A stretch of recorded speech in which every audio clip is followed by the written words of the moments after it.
Ya, Assalamualaikum Bunda Lista. Waalaikumsalam warahmatullahi wabarakatuh. Selamat sore, terima kasih Bunda Lista. Mohon bisa dijelaskan tadi agenda acara ini apa dan tujuannya apa, Bunda? Agenda hari ini adalah silaturahmi akbar. Jadi Gerai Lengkong itu ada majelis taklimnya. Gerai Lengkong itu anggotanya itu para pelaku usaha UMKM yang tergabung dalam Gerai. Kami bekerja sama dengan PKMT Kecamatan Serpong Utara karena saya sebagai pembina PKMT Kota Tangerang Selatan, dan wilayah Warung Lengkong ini adalah di wilayah Serpong Utara, dan kebetulan saya juga di tim Fase SA, jadi saya juga ngajak teman-teman yang lain, yuk kita bikin pengajian. Sebetulnya awalnya tuh idenya dari ini yang sebelah aku nih, Bu Destra. Dia pengen banget bikin tablik akbar dengan mengundang Mamah Dede ceramahnya. Dan akhirnya kita ngobrol-ngobrol dan terrealisasilah hari ini kita bikin, tapi kita nggak sebut sebagai tablik akbar, tapi silaturahmi akbar, karena kita juga gabungan dari beberapa majelis taklim yang memang menghadapi Ramadan nanti. Ini adalah momen penutupan pengajian yang selama ini tergabung di dalam beberapa majelis taklim di pengajian. Dan alhamdulillah dari Bu Desra, dari teman-teman yang lain, kita bisa menyantuni, juga memberikan santunan ke beberapa yatim piatu dan juga para janda dan duafa juga. Dan alhamdulillah terrealisasi hari ini itu berkat dukungan, support, dan kerjasama semua pihak, termasuk juga para pelaku usaha UMKM yang ada di Gerai Lengkong, Majelis Taklim Gerai Lengkong, dan juga BKMT Kecamatan Serpong, dan juga disupport dari pemerintah Kota Tangerang Selatan tentunya, dan dari beberapa dinas, dan juga dari lurah dari Kecamatan Serpong. Harapannya ke depan apa? Apakah nanti ini akan jadi event tahunan atau seperti apa, Bunda? Harapannya ke depan sih ini kita bisa menjadi event ya, bukan tahunan lagi ya. Mungkin maunya sih triwulan ya. 3 bulan kita mengadakan silaturahmi dan juga mengundang mungkin nanti bergantian lagi penceramah-penceramah yang lain, supaya kalau yang namanya handphone kan harus dicas nih. Begitu juga hati. Hati kita harus dicas dengan cara apa? Yaitu kita mengundang beberapa penceramah dan juga beberapa yang memberikan pemahaman kita secara harfiah bagaimana Islam itu dan bagaimana saling mencintai itu sesama umat beragama, dan bagaimana kita menjalani ibadah-ibadah kita, apalagi nanti menjelang momen Ramadan. Jadi kita mensucikan hati, mensucikan diri kita dalam menghadapi di bulan suci nanti. Harapannya ini bisa menjadi momen dan bisa menjadi agenda per bulanan kali ya, triwulan malah gitu harapannya, bukan tahunan lagi. Dan semoga semakin banyak yang mensupport dan ini menjadi inspirasi buat yang lainnya. Baik, terima kasih Bunda. Karena gini, satu lagi, mengaji itu nggak perlu harus di dalam sebuah tempat ibadah, sebuah masjid. Kita bisa mengaji dimanapun, dan ini mudah-mudahan bisa menjadi inspirasi yang lain. Kita bisa mengaji di rumah makan, kita bisa mengaji di tempat wisata dan yang lainnya. Dan di sini juga saya berharap Warung Lengkong ini bisa menjadi destinasi wisata Kota Tangerang Selatan. Dan disinilah kita bisa berkumpul bersama, mencas diri kita baik secara keimanan maupun juga secara fisik. Karena kan kita kalau sehat itu harus makan katanya. Dan Warung Lengkong tempat asik buat nongkrong. Baik, terima kasih Bunda. Assalamualaikum. Waalaikumsalam warahmatullahi wabarakatuh. Insya Allah termasuk kita sekalian. Hadirin yang kami hormati, bapak-bapak dan ibu-ibu, selamat datang. Selamat kembali menjumpai suasana yang kita doakan 1 tahun yang lalu. 1 tahun yang lalu pasti kita berdoa supaya mudah-mudahan dipertemukan kembali dengan bulan suci Ramadan. Menjelang bulan suci Ramadan ini, pengajian ini dilaksanakan dengan tema sucikan hati, sucikan diri, sucikan dompet bersama menyambut bulan suci Ramadan. Alhamdulillah, insya Allah kita ada orang-orang yang termasuk beriman dan dipanggil. Tunggu hati itu. Ya, ada beberapa hal yang saya khawatir kalau kita laksanakan. Yang pertama, misalnya sahur on the road. Nah, anak-anak muda tuh suka doyannya seperti gitu. Kemudian ada buka puasa on the road, apalagi lah pokoknya kayak gitu ya. Bukber, ya bukber di kalau di sini nggak boleh. Di jalan konvoy, di jalan kemudian berkumpul karena khawatir memicu konflik ketersinggungan dengan kelompok masyarakat yang lain yang tentunya akan menimbulkan gesekan-gesekan secara horizontal. Oleh karena itu mungkin dalam beberapa waktu yang akan datang kami akan menghimbau supaya hal-hal tersebut tidak dilakukan. Yang kedua, hal-hal positif banyak harus kita lakukan. Antara lain tentunya kita harus menghindarkan hal-hal yang bersifat negatif. Misalnya masang petasan, kembang api, udah selesai sudah, jangan lagi itu. Artinya kalaupun kita ingin bergembira, cari dengan kegembiraan yang lain dengan tidak perlu masang kembang api, masang petasan dan sebagainya, karena dikhawatirkan, lagi-lagi dikhawatirkan ini nanti akan memicu lagi gesekan-gesekan di antara individu-individu anggota kelompok masyarakat. Kami sangat mengkhawatirkan sekali apabila hal seperti ini terjadi. Kemudian yang kedua, boleh buka rumah makan, karena yang makan di sini kan bukan kita saja umat Islam. Justru mungkin nanti akan diatur bagaimana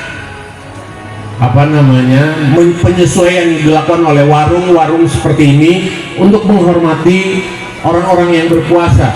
Yang berpuasanya juga jangan tergoda lagi sama warung yang lagi buka. Itu kalau lagi naik motor bulan puasa maunya belok ke warung itu motor. Wa fadlahu wallahu wasi'un alim. As-syaitan ya'idukumul faqra wa ya'murukum bil fahsya wallahu ya'idukum maghfiratan minhu wa fadla wallahu wasi'un alim. Setan selalu menakut-nakuti manusia dengan kemiskinan. Setan selalu menyuruh manusia pelit koret tersebut mereka hesed, padahal Allah menjanjikan ampunan karena Allah maha kaya karunia. Kata Allah dalam ayat ini, kalau orang yang pelit itu kemasukan setan itu yang ke-8. Karena setan masuk ke dalam diri kita manusia melalui 10 pintu. Yang ke-8 pelit. Ini ayatnya. Setan setiap saat selalu menyuruh manusia, menakut-nakuti manusia dengan kemiskinan. Kata setan, kalau kamu sering ngasih orang, sering sedekah, sering infak, miskin loh, gitu kata setan. Dihitung, misal kalau orang yang beriman punya duit 1 juta, saudaranya datang dikasih 300.000, alhamdulillah saudara datang lagi dapat duit dikasih 300.000.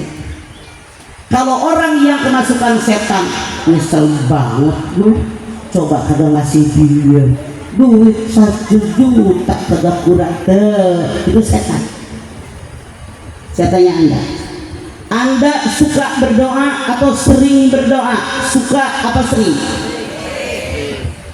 Kalau Anda berdoa, ya Allah minta rezeki yang banyak, minta umur yang panjang. Saya tanya Anda berasa kemasukan setan atau tidak? Kita buktikan. Contoh, di tas Anda duit peceng, gobang, noban, ceban, goceng, noceng, ceceng, gopek, cepek. Promo lewat buat yatim, promo lewat buat fakir, buat miskin. Nu bekasnya lama, nu dikeluarkeun sabaraha, jawab dengan jujur. Setan doang. Siang jalan. Saya tidak bercanda, jadi jangan hanya bikin slogan.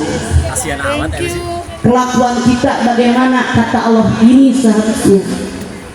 Makanya kalau orang beriman mah benar-benar ada santunan yatim, fakir, miskin, buat kaum apa yang diambil yang paling gede masukin tromol, bukan paling kecil. Udah mah abu-abu, uwek-uwekan, kebagian ancot. Allah lu. Ini dia yang kata Allah menjatuhkan diri ke dalam kehinaan. Hati-hatian. Contoh, anak Anda kursus bahasa Inggris 100.000 di Baregreng. Anak Anda kursus matematika sebulan 100 di Baregreng. Anak Anda kursus nyanyi sebulan 100.000 di Baregreng. anak anda kursus joget sebulan 100.000 jreng. Giliran anak anda masuk PAUD, masuk madrasah sebulan hanya 15.000, setahun kagak dibayar-bayar. Iya apa sadar nggak sadar kemasukan setan. Saya ngarang survei membuktikan kan. Masya Allah di Ciamis saya punya PAUD, punya MI, di saya punya PAUD, punya tahfiz Quran. Masya Allah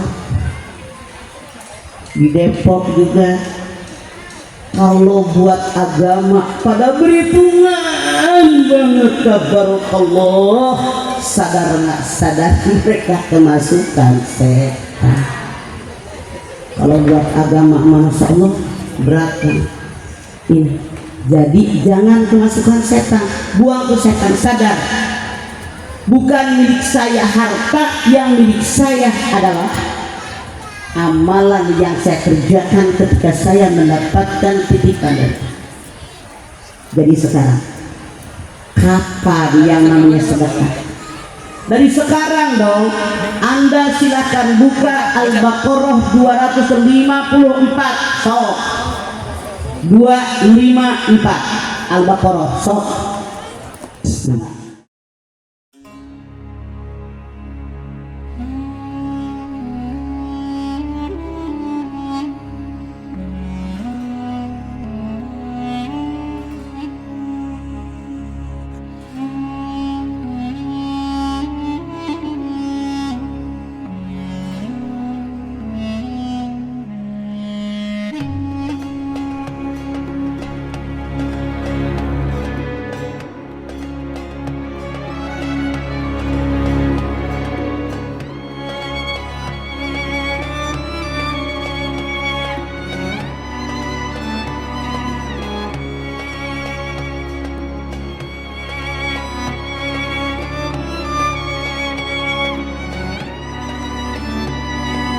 Jadi rupanya sudah hadir ya dari tadi, tapi masih di dalam ruangan. Kami persilakan.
Baik, diabadikan.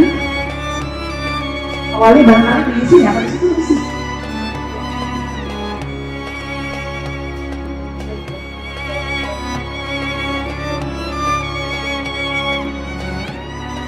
Oke, selesai.